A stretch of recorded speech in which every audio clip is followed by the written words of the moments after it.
Bonjour à toutes et à tous, nous sommes le mardi 27 mai, bienvenue dans votre journal d'information de la mi-journée sur TV Vendée.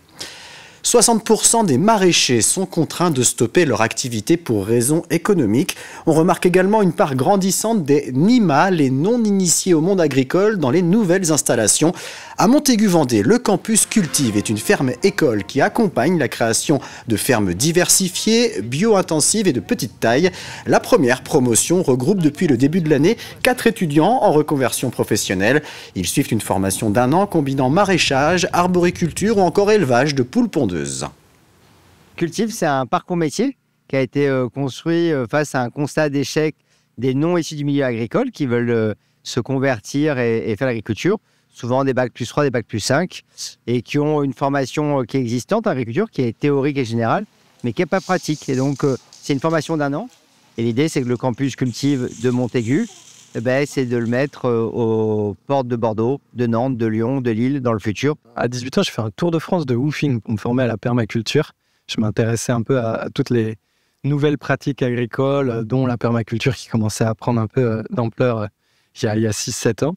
Et après avoir fait plusieurs saisons dans différents domaines et à chercher ma voie, j'ai décidé d'être maraîcher.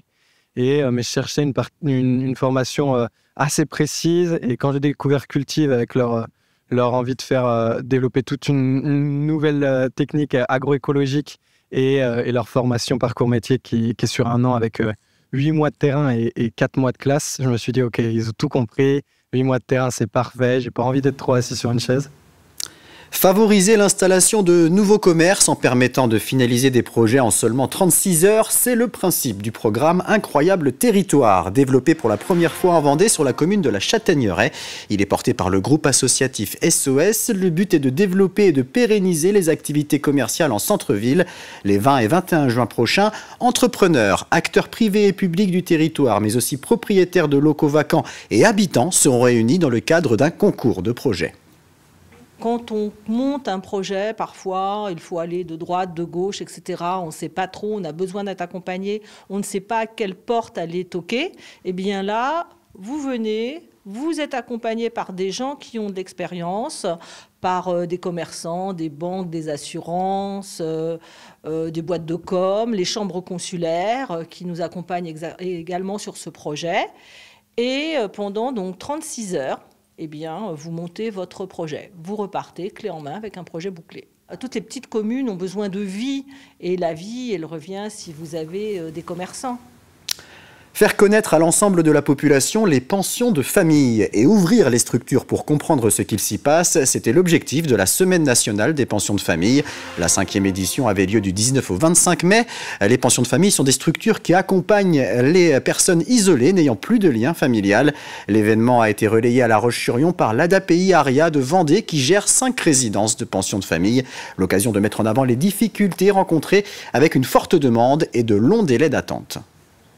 Je suis occupé 3 matinées par semaine dans un hôpital où je suis en train de faire des tableaux, moi aussi, pour décorer.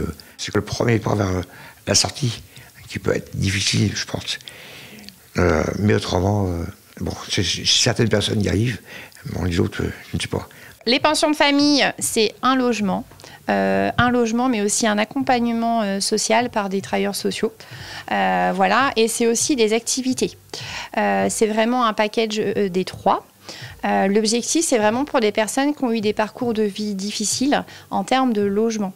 L'objectif, c'est qu'ils puissent se poser dans un lieu, ils vont se sentir en sécurité et ils vont pouvoir recréer du lien avec des voisins et retrouver une vie sociale. Souvent, quand les personnes arrivent, elles sont très isolées, plus forcément en lien avec leur famille ou leurs amis. Donc l'idée, c'est vraiment de pouvoir, déjà de poser ses valises et puis de créer du lien avec l'extérieur, recréer une vie sociale. C'est une grande chasse au trésor qui va mobiliser des dizaines de milliers de joueurs. Le Puy du Fou a placé dans un lieu secret la fameuse épée royale Excalibur à l'occasion du lancement du nouveau spectacle intitulé L'épée du roi Arthur. Pour la trouver, il va falloir résoudre 12 énigmes médiévales puis dénicher le coffre dans lequel se trouve l'épée dont la valeur est estimée à plus de 250 000 €. Louise Viadger.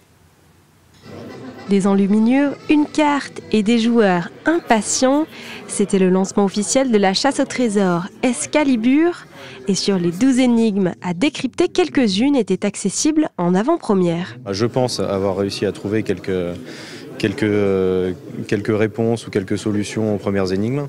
Après, à voir ensuite avec les autres énigmes, une fois que je les aurai reçues, si ça correspond à ce que j'ai trouvé et si les tracés et les villes que je peux trouver pour m'aider dans la recherche correspondent à ce que j'ai déjà trouvé.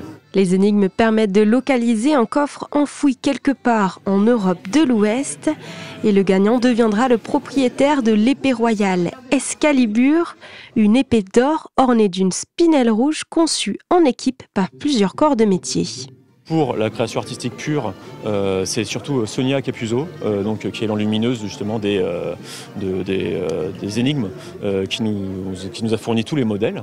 Mais sur la conception générale, donc sur la forme, sur la taille, sur la forme du pommeau et tout ça, c'est nous. Le plus dur, en fait, ça a été surtout l'acier de Bas-Fourneau qui a été à travailler.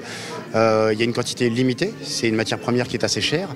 Et donc là, en tant que forgeron, on a un petit peu la pression parce qu'il ne faut pas se planter. On ne peut pas perdre de la matière comme ça, donc il faut assurer au niveau de la réalisation. Excalibur, c'est un jeu de piste inspiré de la Chouette d'or, une énigme récemment découverte qui durait depuis 1993.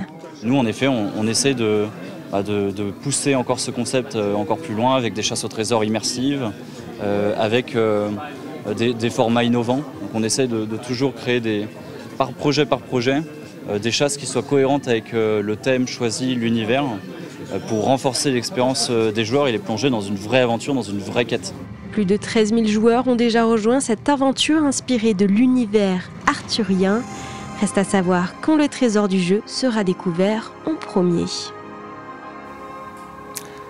1200 km en 10 jours, c'est le défi que se sont fixés 14 cyclistes chalandais à l'occasion des 20 ans du jumelage entre Chaland et la ville italienne de Saronno.